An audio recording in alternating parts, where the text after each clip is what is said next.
Welcome to our insightful discussion on the intricate and often misunderstood concept of self-love, especially relevant for individuals recovering from the trauma of narcissistic abuse. Self-love is a term that's frequently mentioned in various contexts, yet its deeper meaning and crucial implications are seldom fully explored. It's vital to recognize that self-love goes beyond mere self-indulgent activities like enjoying bubble baths or lighting scented candles. True self-love is about establishing a profound and nurturing connection with one's inner self, a task that can be particularly daunting for those who have endured the psychological scars of narcissistic abuse. For survivors of such abuse, the concept of self-love might feel foreign or unattainable. The trauma they've experienced often leads to a severely disconnected or underdeveloped sense of self. To embark on the journey of self-love, one must first experience being loved, especially during the formative years of childhood by primary caretakers. This early experience of love is fundamental in teaching us about our worth and value, shaping our subconscious beliefs about ourselves. Unfortunately, in environments where narcissism prevails, children often face neglect, emotional turmoil, and various forms of abuse. These negative experiences embed a deeply ingrained belief of being unlovable. However, this grim scenario does not signify a life devoid of self-love for the survivors. The key to unlocking self-love lies in understanding the critical role of relational context in the healing process. Essential to this journey is the experience of co-regulation, a dynamic where an individual connects with a nurturing and safe individual, allowing their nervous system to relax and foster a sense of security. This relational experience is vital for learning self-regulation, a core aspect of self-love. Survivors of narcissistic abuse often remain trapped in a state of perpetual dysregulation, their nervous systems entrenched in a mode of constant crisis and survival. To transcend this state, it's not enough to merely focus on self-regulation techniques.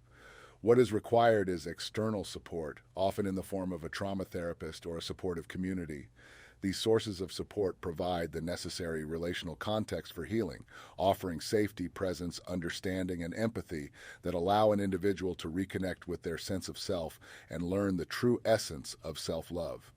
In this healing process, a trauma therapist or a supportive community can play a critical role, akin to the nurturing figure absent during one's childhood, aiding in completing the disrupted developmental process. They create a space of safety and empathy where survivors can learn to depend on themselves through a healthy form of dependency on others. This process is instrumental in fulfilling those unmet developmental needs, allowing survivors to evolve into emotionally and psychologically mature adults. Additionally, it's crucial to challenge the prevailing societal narrative that emphasizes complete independence and self-reliance. Humans, as social beings, naturally thrive on mutual support and meaningful connections. Healthy dependency within a supportive context is not just natural, but essential for our overall growth, emotional stability, and self-actualization.